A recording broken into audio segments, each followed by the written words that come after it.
Les enfants intuitifs, aujourd'hui, la rencontre avec soi, au micro, Laure.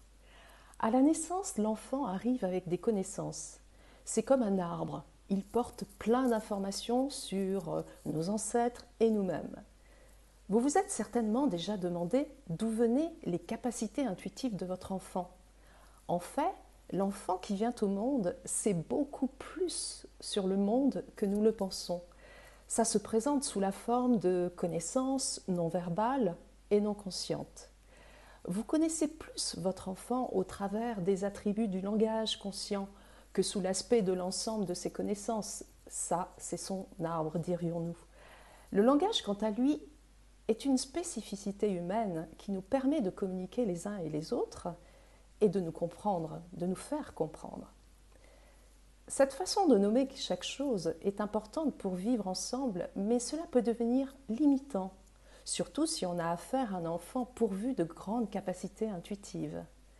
Prenez le mot extrasensorialité.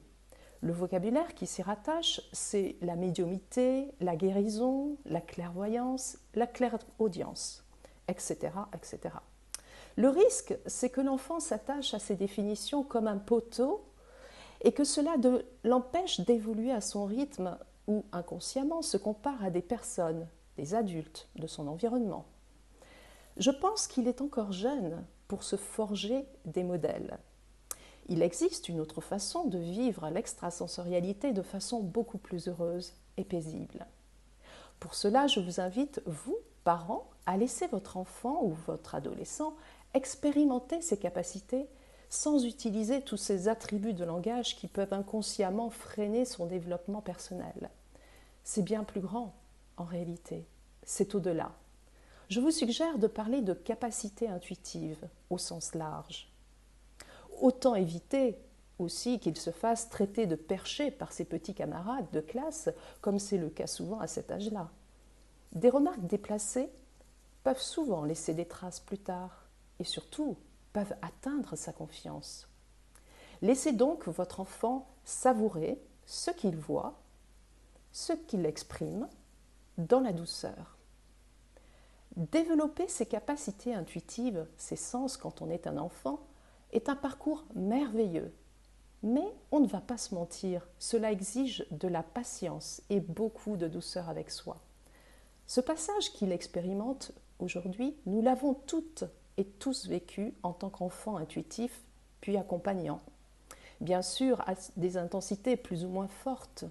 Et nous comprenons plus que quiconque les doutes, les questions qu'il ou elle expérimente.